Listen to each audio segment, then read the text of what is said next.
I know I say it all the time, but I bring some of the coolest people to the table for you to learn from. Hey, welcome to the Ripple Effect Podcast. I'm your host, Steve Harper, and today I am joined by entrepreneur Cristi Cuellar. Cristi is someone that I've followed on social media for a while. She has something special. She just has a spark. Every time her videos pop up in my feed, I smile because she brings such good energy to sometimes in an environment, maybe there's not so much good energy. She is a health practitioner. We're going to dive into that. I don't want to steal her thunder. She is someone that is an emerging artist. I learned during our discovery call, and she's a good friend of another friend of mine, Lynn Graft, who's been on the Ripple Effect podcast before, and he's featured her on his Instagram stories. She just has a vibe. She is cool. She's really, really committed to making a difference in the world, and I feel like she brings a unique spark, and I couldn't wait to get her on the show. It took a long time for her to agree to do this. She said she's like, a little nervous, but I told her it was just going to be a conversation between friends. And I think that we're going to learn so much from this young lady and be inspired by her story, her journey, and where she's going. So I'm super excited for this episode. So with no further ado, let's dive into this episode with Cristi Cuellar.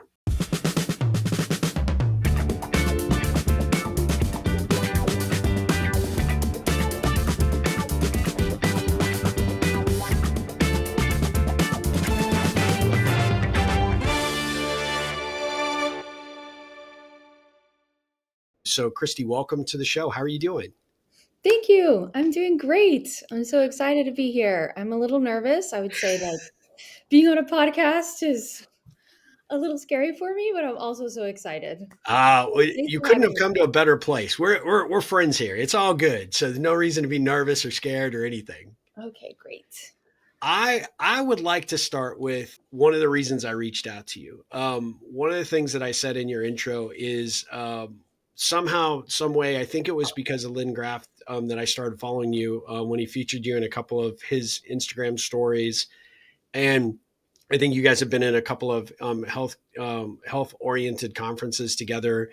The thing that I really love about what you put out into the world is, and why you always make me smile when one of your posts pop up, is you just have like this really positive spark. And I know that there are a lot of people that go onto social and it's got to be like perfect lighting and it's got to be this perfect setup. And what I like about you is you just show up as the authentic version of yourself, and you just have this really cool vibe and energy. Where does that come from? Thanks. Well, it's coming from in here. It's coming from a lot of work, and it's coming from, I guess, this passion for staying balanced. I like love life. I love going out with my friends. I love dancing. I love, riding my bike places. I love all the amazing things that Austin offers. And, if we're like working 8 to 7 every day and we're just burnt out, we're not able to enjoy these things. And Yeah. so I don't know. I think I post like my best life because I want that for other people, but like I'm enjoying it, and like Yeah. to truly enjoy it is just like a gift. And I feel like that's like the thing that we should enjoy most about life, and like enjoying life at our highest vitality and like our highest like potential, I'd say.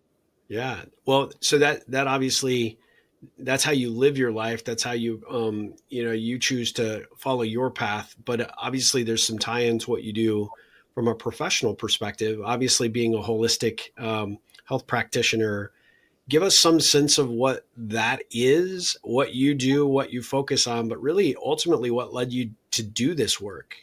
Yeah. Well, another thing I want to say is like we always post the happiest moments of our life and all these highlights, but there's a lot of low points, and Of life is not course. really like what we see on Instagram. Yeah. And I feel like I'm like on my path to living my best life now, but it wasn't always like that. Sure. I have been a physical therapist since 2004, and just really love health and wellness. I am passionate about the body, movement, muscle, strength, athletics. I like love watching the Olympics. Track and field is my favorite thing to watch. I was a track athlete. Gymnastics is amazing. I was a cheerleader.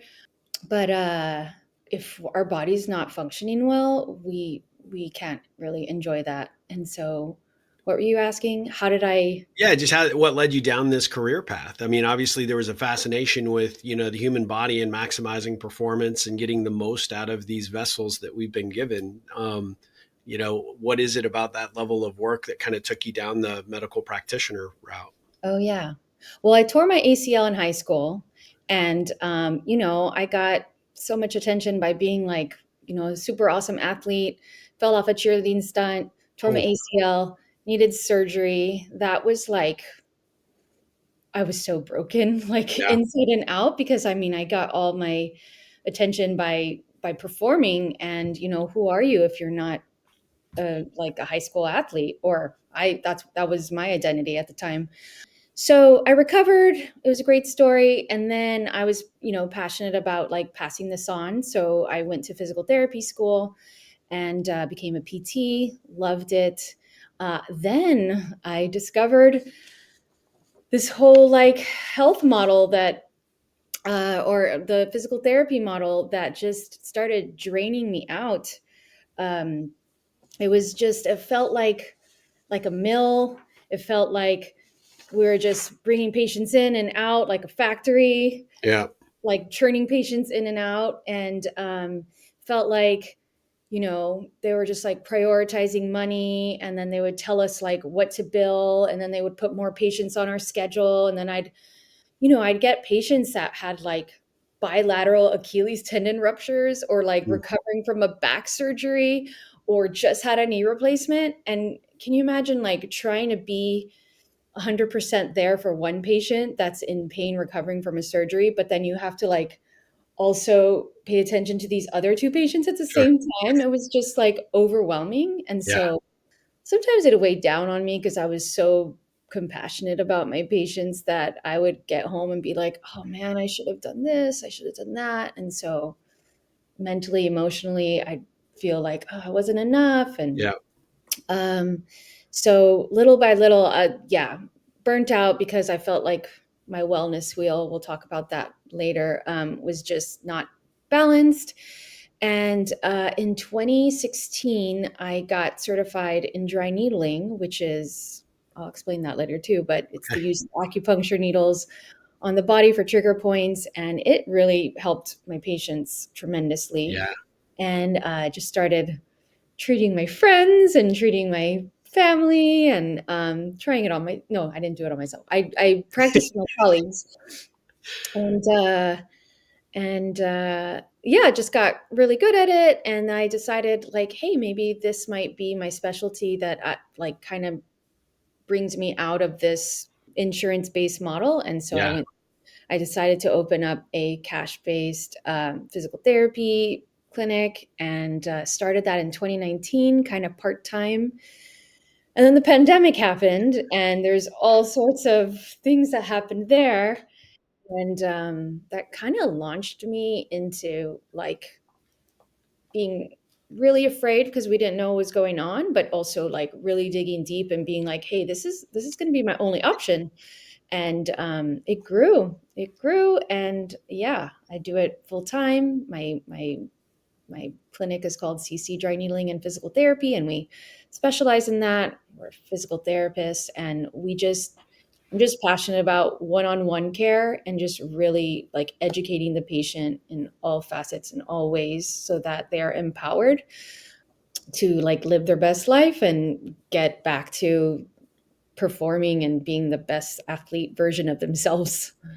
I love that. I mean, especially given that you were an athlete, you understand the challenges of how people wrap their identity up in that, right? And when they run into a physical ailment or a pretty severe injury like you did, it really does rock your world. And having somebody there by your side to help coach you back into health and help you find your next level through the recovery process. I know I had no idea because you and I did not talk about this when we did the pre-interview, but You and I have that similar perspective. I was like a phenomenal soccer player going into high school and then blew out my ACL for the second time. And Oh, it was over, right? We had an orthopedic surgeon that basically said, you can't, soccer's done for you. You can't play.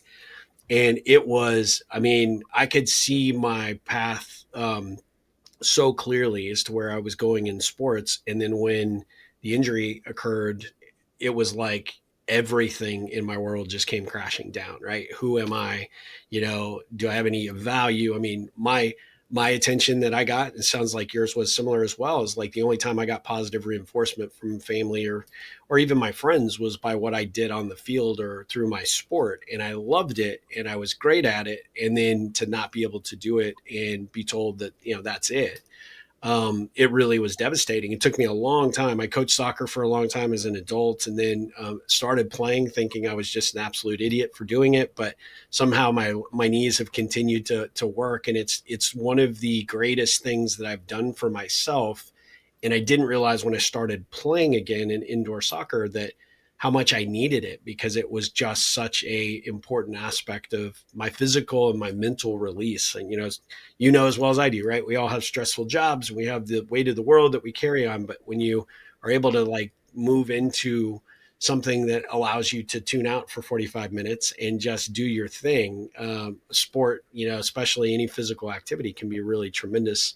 And I think saved my life in a lot of respects, just coming back to the physicality of it. But when I think back to your story and I think back to mine, it's like it was something about the physical therapists and the PAs and also my doctor that really, really made a huge difference in my life, because I could see what care and compassion really looked like when you put it forward for another, for someone else that's going through a hard time. And it really left an indelible mark. I often thought I could go into medical and I wanted to be that source of inspiration for people, but I didn't think I was going to be ever smart enough to do it. So I applaud the fact that you went that direction and were able to make it so. And I'm really envious, because you get to work and fix those that are broken, or improve people that didn't think they could improve, and help them find that next gear, which I think is fantastic.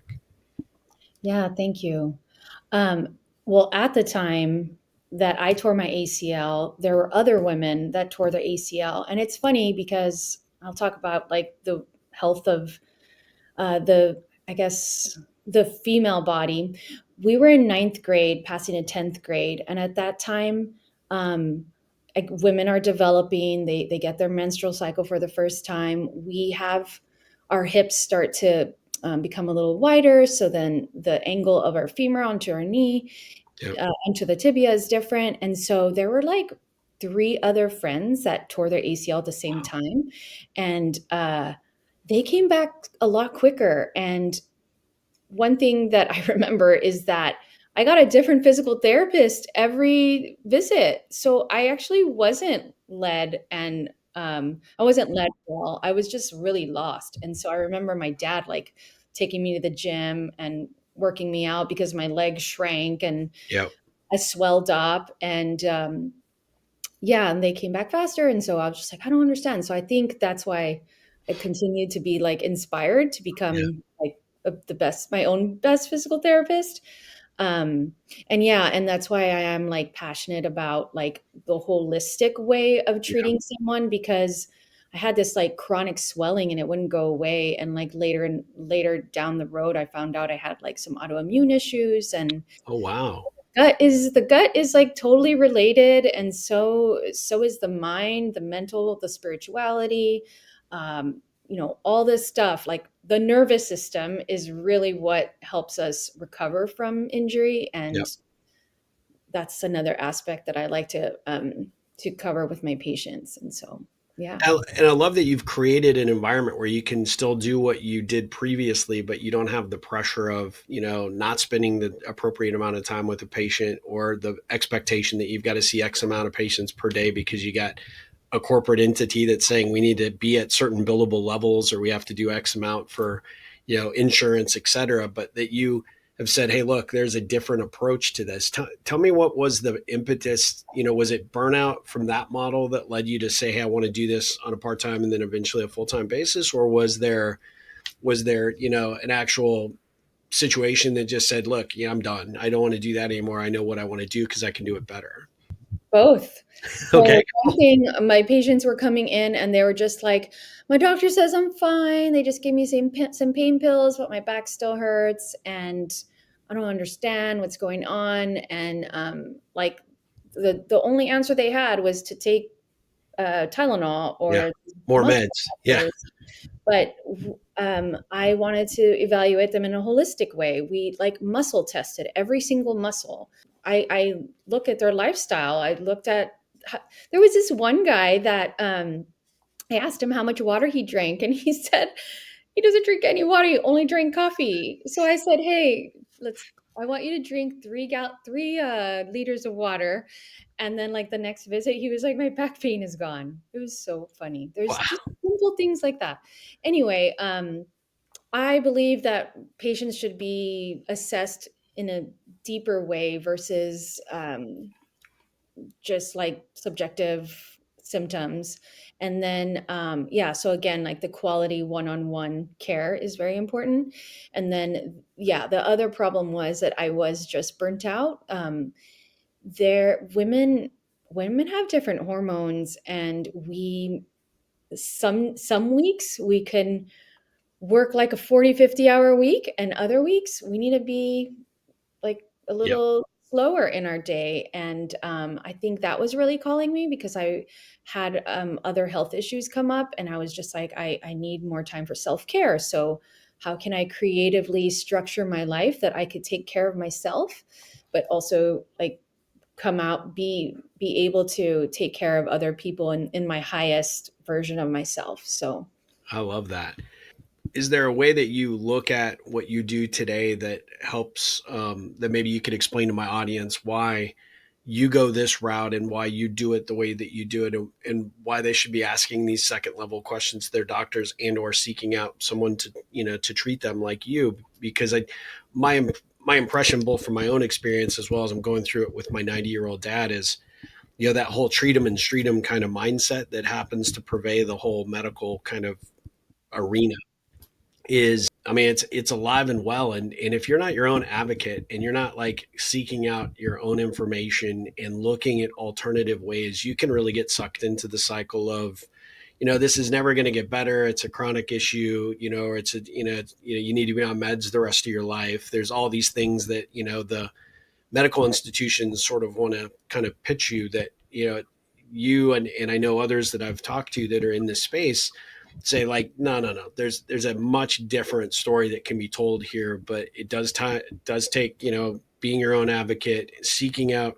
professionals like yourself, and being open and honest about, what needs to happen next in order to overcome whatever health challenge there might be. But what do you think the biggest challenges are that people are facing right now in terms of, how they go about just taking what they're told and just living with it versus, the approach that, someone like yourself might take them down a completely different path to their health journey?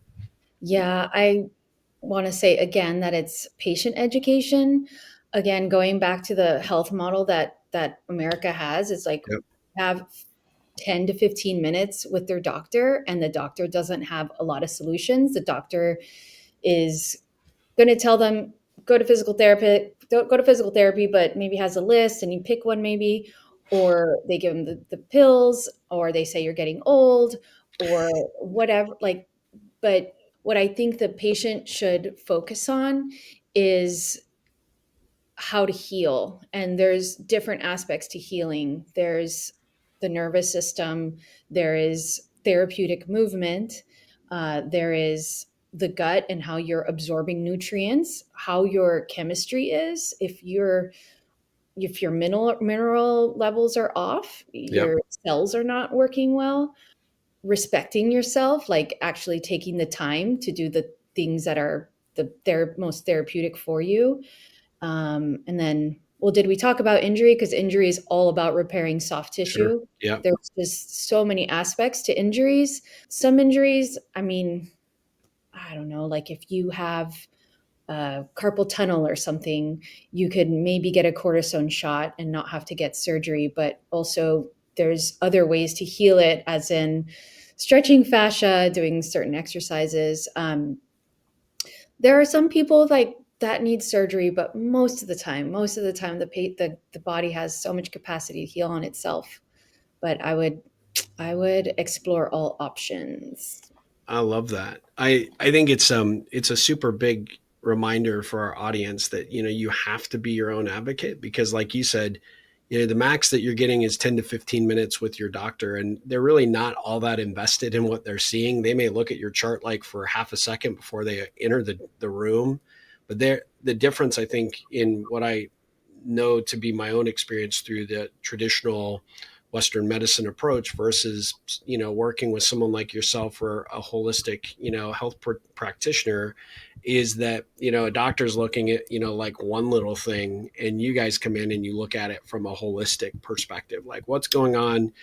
I know because I've had acupuncture in the past, and it, when my practitioner is like, hey, we're going to do this thing because your left knee is hurting, so we're going to do this thing completely on the other side of your body, and it's like, logically you're like, wait, no, that's not even treating anywhere close to the the injury site or whatever. And it's amazing how your body works, right? And how different aspects of your body, it's a true hand in glove kind of situation, and how much better you feel after a treatment or two with someone that's looking not just at, well, hey, we need to wrap this thing up with an ice bandage, you need to ice it twice a day, elevate it, don't go to work, whatever, right? As opposed to a much different approach in terms of the hands-on and engaged effort to get you back to health, but also explaining the logic and the reason behind it. I think is it to me, it's just truly fascinating, because there's so many aspects to how you can attack the problem. But traditional medicine just wants to either throw medication at you or just wants to look at that really, really small situation, but not take into account all the other physical aspects or mental aspects that might be applied or should be reviewed, I guess, relative to the injury itself as well. Yeah, I agree. And I'll explain a little bit of dry needling and how it's different from Yeah, acupuncture. tell us about that. I mean, I want to hear about your practice and the approach that you take, because I think a lot of our Ripplers are going to be fascinated about what you do, and certainly will want to seek you out for treatment, I think. Yeah. Dry needling is a fairly new modality that has been available in the state of Texas since 2016. Um, there's a certification. The certification takes few weekends. I mean, it also requires you to be a licensed physical therapist or chiropractor. We know our anatomy, we study it, we know what's dangerous and what's not. But the difference between acupuncture and dry needling is more like the approach. They're both using acupuncture needles. Acupuncture is the use of the acupuncture needles onto acupoints that are correlated with meridians, which Okay. are energy lines along the body that are balancing organ systems and chi, they call it. And Okay. so they say, like, if you have pain, well, there are certain points that are blocking the energy. So they put the needles in to like open the energy. They're also like treating you as a whole body because your energy is off. Yeah. Dry needlers don't know that stuff. Like I've gone to acupuncturists and got help with sleep and like hormone balancing, Okay. even like liver stagnation, they called it, and just amazing. It was great. I don't know anything about that, but I do know all about muscle spasms. Yeah. And so, say a patient comes in with sciatica, we're assessing their posture. We might see one hip is a little higher. Maybe they're like rotated and twisted. Maybe they have like some trigger points or tightness along the piriformis. They're feeling it, some pains all the way down the leg. Dry needling is about treating these trigger points that may be causing asymmetries along the body, releasing those trigger points, balancing you out. Also, neural dry needling along neural tissue helps kind of poke the nerves. That helps the nerve kind of reset itself, because what happens at nerve endings, there's too much acetylcholine that's like at the end plate, and so the muscle's not contracting because it's not uptaking, and then there's like scar tissue. And so we kind of literally, like, we're like pistoning and like re-poking those areas to break up scar tissue, let the dead cells move through the lymph system, and just kind of resetting the chemistry of the muscle so that the patient regrows like some collagen and repairs the muscle. And then of course we pair it with exercise and hydration and everything like that, and the patient, balances out their the skeletal system, or I'm sorry, the neuromuscular system. That's super fast. So technically, dry needling isn't a competitor to acupuncture, and acupuncture is not a competitor to you. They're it probably, for someone that's having treatment, it both could benefit you in a big way, right? Yeah. So sometimes patients will come in and I'm like, maybe you need acupuncture because they're like talking about stress the whole time, or stress and sleep and other issues that are not really physical therapy type diagnoses. So yeah, we see people that have, chronic pain and issues with muscle imbalances, tendonitis type pains, rotator cuff issues, weakness in the glutes, neuropathies, kind of those kind of things. Okay. Okay. Running is great for that. I love that. That covers a wide spectrum, but actually already kicks off a few ideas that I need to seek out from my dad and maybe talk to you offline. But what do you wish people knew about the responsibility they have to their body, to their health? What is a message that you'd want to give someone that's like, I don't know, I've never really thought about doing any of this, or I've never really sought out any type of treatment, or any type of holistic approach to my health, but what's the hook for you that you wish every person that ever crossed your path would know about the importance of what it is that you do and what they need to do to be responsible for their own body? I would say the biggest thing is self-care is self-love, it's self-respect. Yeah, And a lot of people don't think that they deserve like a whole hour to themselves, or they don't deserve to like pay that much for themselves. I'm Um, guilty as charged. I can tell you right now. oh, I'll be fine. Oh, I'll be fine. Oh, I don't get massages. Like, oh, I don't need that. But they don't make enough time for themselves. Yeah, And I just think that, every few weeks or months, it's like a treat to really feel good and feel aligned, because yeah, if you're just injured, you're gonna have to make time for yourself later. yeah. Make Yeah. time for it now or make time for it later. Yep. Yeah, Yeah. that makes sense. For someone that's like a little bit on the fence and they hear what you do and how they do it, give us some sense as to how you like to start working with the patient. Maybe walk us through that journey as to how you build that relationship with the patient to ultimately, serve them in the best possible capacity. Most of the times, patients call me and I offer a free consult. So if it's an issue that I don't think that I can help, then I'll refer them somewhere. I'm just like so honest about that. Yeah. I'm real. I'm not here to waste or sell you something that you don't need. But most of the time, patients have kind of tried everything. They've gone to a chiropractor, they've gotten massages, they actually went to physical therapy and they just didn't get anywhere. And so whenever we find out that there's like a soft tissue problem, say, it's a pain along their trap and it's radiating up to their head, and then they went to a neurologist and also the neurologist said like, "Oh, just take these pills for your headache," but it's like coming from something else. So I kind of just tell them this is another modality to try. It's just so new. So we just talk honestly about it. I like to assess their posture. I look at their muscle development. I look at the way they walk. They might be, not swinging their arms correctly, or putting more weight on one leg than the other. I check out their lifestyle. Their medication list, their sleep, their stress, their skin. They have acne, they probably have like a gut issue. And if they have a Okay. gut issue, then they're probably not absorbing their nutrients. And if they don't not absorbing their nutrients, then they're going to have some issues with calcium and sodium and magnesium and the way that the muscles contract. And then we talk about their goals. and their priorities and what athletic thing they want to get back into. Because yeah, if I feel like a lot of patients I see are stuck at a computer from like 8 to 6 all day and don't get any movement. Also guilty as charged. Yeah. I mean, but that's work lately. It's Yeah. we have freedom because we like get to work from home, but we're also like not out and about and in nature as much or getting sunlight and feeling well.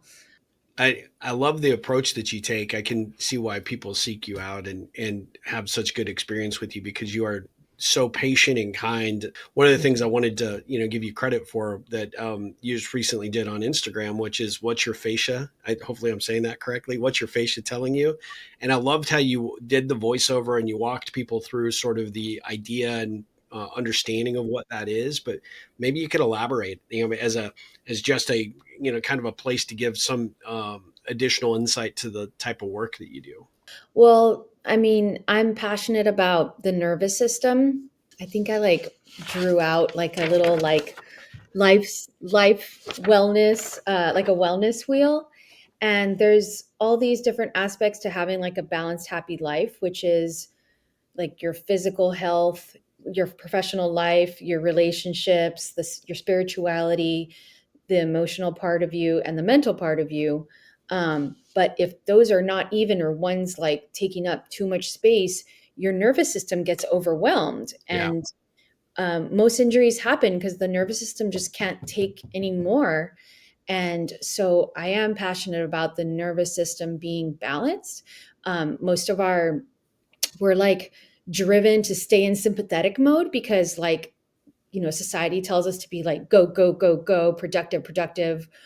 How's your business? How's this? Like more Yeah. more more, success success success. And then like we're not told to like rest and do nothing and be creative and draw and like feel worthy because we're just being. But I am passionate about the nervous system, and I feel like we need to stay balanced by doing things that we love and enjoying things to calm the nervous system versus just like go go go and just not, I mean, always kind of like in left brain Yep. analytical versus creative and in flow and fun and playful. But what were you saying? Oh, fascia. Yeah. So yeah, I learned about fascia and how it's like an amazing web that that holds your organs, holds your muscle. It kind of connects. It's like a long connective tissue, Okay. and every time like you get hit in the same area, you will develop thicker and thicker fascia in that area. Wherever you've had an injury, fascia gets a little thicker. But there's also this theory that fascia just it's like a nervous system web, and it takes all the stuff that's happening like on the outside, and there's areas in the body because we have all these nerve bundles. They're called plexuses, and in this other this there's also the connection of those nerve plexuses to chakras, which are energy centers, and that holds a lot of tissue. And there's an aspect to the way these energy areas like also hold emotions. And so there's there could be ways that a fascia, like an area of the body, is also means that you may be holding something emotionally. And I've been like learning about that and practicing it. And I went to a retreat a few weeks ago, and yeah, we worked on all these areas of our body, and it really does feel different. Like when there is pressure, we're moving an area, it might bring up certain emotions or it might bring up certain memories, and it's up to us to kind of revisit them and be with them and let them go or support them and be compassionate with ourselves. And so there's this whole emotional self that is tied to fascia as well. And so you, when you are working with a client, or a patient, in that respect, right, is I've got to think that part of what you're along the journey for with them is to help them process some of what comes up through the treatment that you give them, as opposed to a doctor that's just, swooping in and doing the one thing. You're unlocking a whole lot of, in this case, like, muscle memory and sort of the emotional baggage that's attached there, whether it be past trauma, past it, past injury or whatever. But the thing I've read is that your body is like a sponge, and it pulls all those things in, and some of those things that it holds on to are just not good for you in any capacity, right? They lead to disease, they lead to, obviously mental and physical fatigue, and depression and all these other things. So I would imagine someone that comes to you, that you start to unlock, sort of Pandora's box to what is possible for their body. That's got to be a pretty emotional thing for them to go through, and somewhat of a wake up call and a shock to them in some respect. And I could see that your bedside manner and your approach, just even how you're explaining it, would be super soothing and helpful as you're guiding them through this new discovery path. It opens up a whole different conversation, I would think, with your patients that you treat in that respect, to let them know that, it's okay to let these things go. It's okay to let your body do what it needs to do to expel those things, and how much stronger or how much more vitality you're inviting back into your life, into your body, by getting rid of the stuff that's holding you and keeping you stuck. Probably, Yeah. for lack of a better description. Yeah. Yeah, one other thing that I'm realizing that I've grown into, and one reason why I wanted to leave the traditional physical therapy model, is that I knew that there was some emotional aspect to patients' injuries, and I wasn't allowed to like share that, because we're just meant to say like, oh, you have an upper trap spasm and your weak rotator cuff is what's causing you pain. But I've seen so many patients come in with upper trapezius pain, and one thing that I get to do is I get to show up in curiosity and just like keep asking questions, and I can kind of like tap into intuition and say and ask, oh, maybe, or ask them, hey, is there anything that you maybe that's really bothering you today? And it's usually they're like holding on to something that's a responsibility that's not theirs, or somebody passed away, or Fight from 2 weeks ago. Yeah. yeah, they're just holding it in their traps.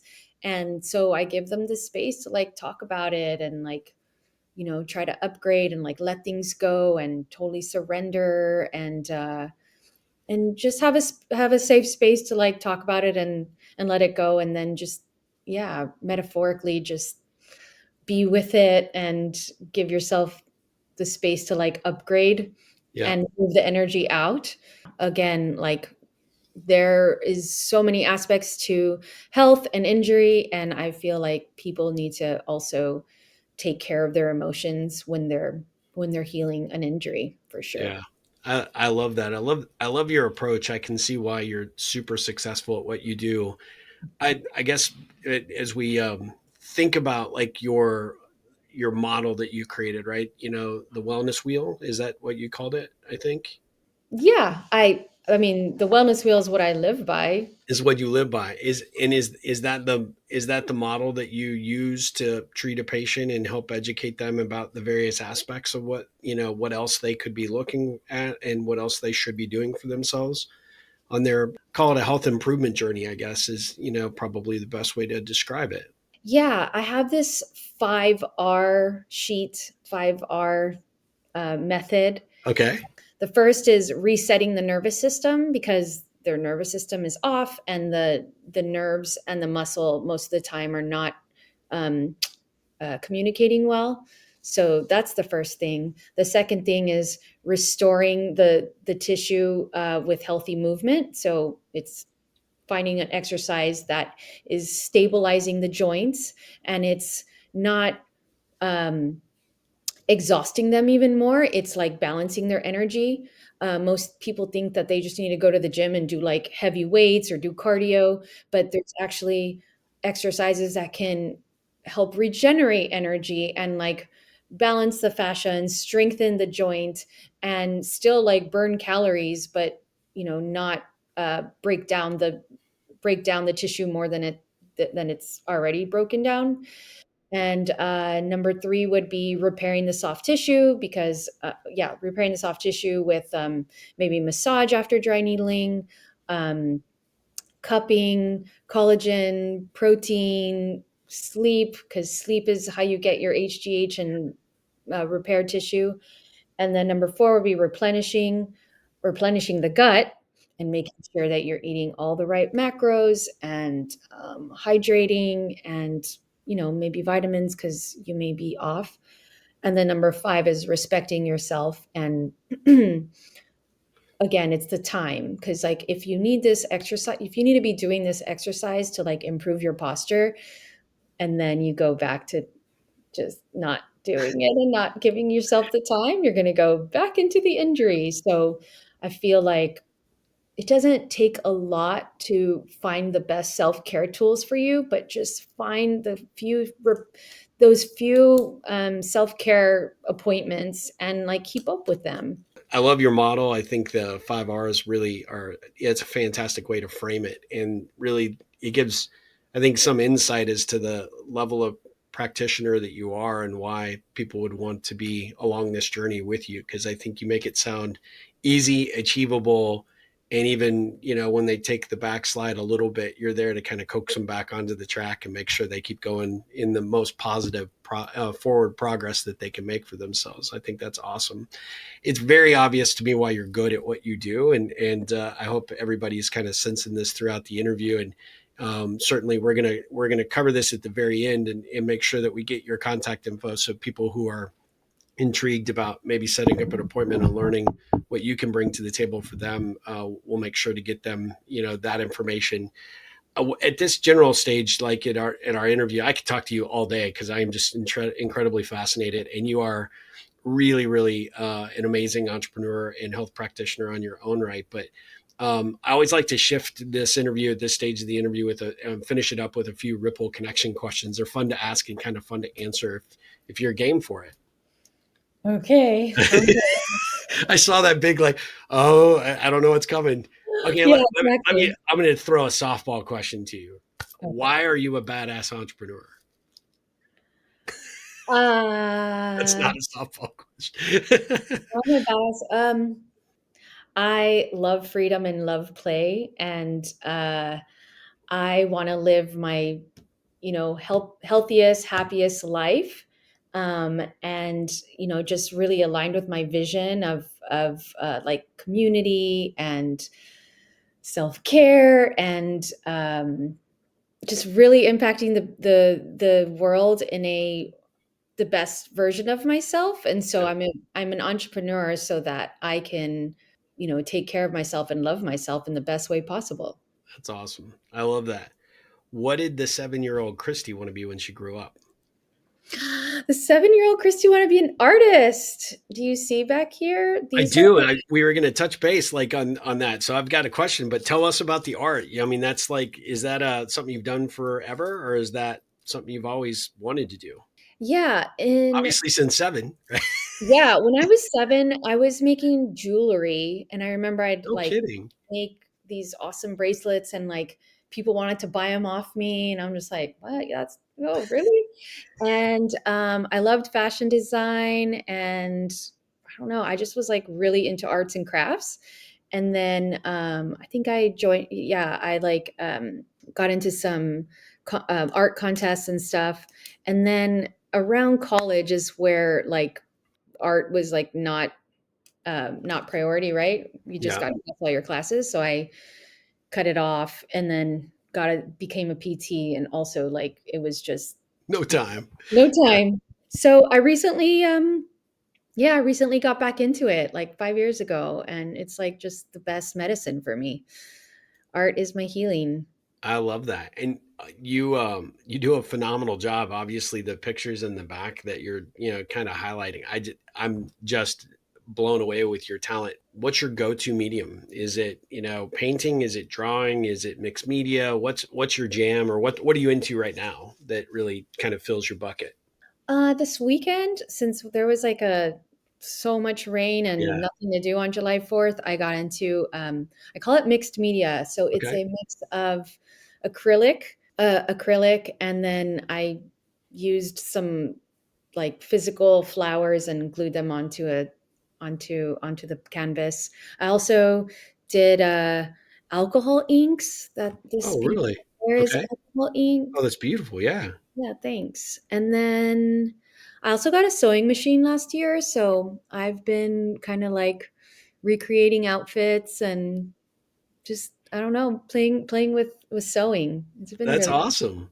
Do you yeah. ever envision taking your career path down the direction of becoming an art entrepreneur, maybe, monetizing what you do, or is it just purely for yourself at this point? Purely for myself this point. I if I had more time, I think I would make like beautiful robes. I'm also like making weighted eye masks right now. I'm kind of everywhere, but that's the way art a true artist is. I love that. So we'll see where it takes me. But That's fantastic. Well, you're extremely talented. Obviously, you can tell from what you've got behind you, but also what you showed me the other day. I would just tell people to keep an eye on your art because I think you're going to blow up at some point and be big. So, well done on that front. If you were to say, "Hey, I'm going to make a career shift and I'm going to do something completely different," we know what you wanted to be at 7, and art wasn't an option, and what you do today as a holistic practitioner wasn't an option. What would Christy want to do if you had to reinvent yourself from a career perspective? well, I still am really passionate about the luxury of like feeling good. Yeah, And there's still a part of me that wants to grow C&C Dry Needling into a bigger practice and almost like a health spa yeah. where patients get to receive amazing deep body work that works and it helps them heal, but also attach like other modalities. There's so many here in Austin and they're popping up everywhere. Just like all about the nervous system and repair and cold and hot and more massage and cellular health. And I would just love to really make it really accessible to everyone to like give themselves the luxury of health, of amazing health, and into anti-aging stuff and just yeah, living everyone's like best life. I love that. What do most people get wrong about you? I don't know. Some people think by looking at me that I'm not as like dorky. I mean, I don't I don't know. I don't know what people think about me when they first meet me, but like after they know me, they're just like, "Oh wow, it's actually easy to be with you," because I'm just like so honest and I have no time to like be fake. So I hope that people get that. Yeah, there's no room for being fake here. I'm all about authenticity. I love that. That's so awesome. I mean, that might be one of the best answers I've ever gotten. So, yeah, well done. What would you like most people who don't know about you to know about you? Hmm. That I carry salt with me everywhere. Okay. That's Okay, what's up with that? We need to. That's a great answer too. I have celiac disease, Okay, so I don't call it a disease, but I have to be careful with what I eat. So if I'm going to have a meal, I want it to taste the best ever. And I think since I've kind of like struggled with mineral depletion and stuff, I carry real salt with me everywhere. Oh, I'm going to go get it. okay, I love it. I have them everywhere. I carry around this Redmond's real salt in my purse. Oh, that's awesome. So, most people that know me do know that I carry around salt. If you don't, and we hang out, just know I'm going to bring salt. That's pretty cool. Salt at the table. That It's that's here. another good answer. I mean, you're just crushing this. This is fantastic. What is the book that you either considered changed your life or you most recommend to other people? There was this book called Body Language Translations by Dr. Robert Stevens. He passed a few years ago, and That book is just one of my favorites because it is about um, how the body does hold different emotions and how to upgrade that emotion. And I just, yeah, it kind of like really inspired me to know that the body really is intuitive, and that you could upgrade your thoughts just by speaking to yourself in a more positive way. I like that. I'm going to put that on my list and read that book for sure. Is what's your favorite guilty pleasure that's non-work related? Oh, I mean, it'd have to be dance. Dance classes. I take dance classes. I go to partner dance. Anytime there's ecstatic dance. If I have a free time, I'll put music on and dance in my living room. Dance is probably the biggest thing. I Yeah. love that. That's fantastic. Last couple of questions. If you could put a message out that everybody would see on the billboard on the way to school or driving to work and then on their way home, what would your message be for people to absorb? I would like to see billboards that just like help affirm people. So it would be like, you are brilliant, passionate, and joyful. You're the best. You're awesome. Because I feel like sometimes we get in our head and just like need some words of affirmation. So Yep. I would, I would make billboards that kind of like affirm people. I love that. I'll have to replay this part of the interview later today because I was going through that same that challenge earlier today, and I'm like, I need that positive reinforcement. So those are great messages for sure. Last two questions for you. Well, technically last three, but when you hear the words the ripple effect, what does that conjure up or bring to mind for you? Yeah, oh, this is gonna make me feel okay. So, oh, I'm getting a little emotional. So, I've done several courses about leadership, and I think I used to like feel like I wasn't a powerful leader like the other leaders that I would see at the front of the room, like speaking, and changing million people's lives. But if you can become the best version of yourself and lead through love and just be like, you know, um, live your best life and your happiest life and show compassion for other people, you are leading, and you are creating a ripple effect for other ones. You And are. so just you being you can change one person's life that's going to turn some or help someone else's life. So yeah, leaders are always not, just this big powerful person in front of the room. They're also people that lead by inspiration. So I would say that that's the way you can have a ripple effect in your world.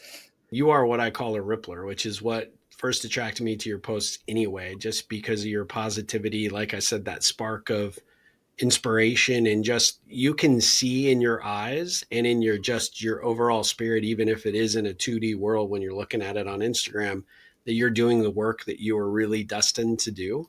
And so whether you realize it or not, you're creating positive ripples every time you post, not only for me but for everybody that follows you. So well done. I mean, you're doing a great job making that difference out there in the world, and I love your definition of the ripple effect too. Last well, second to last question.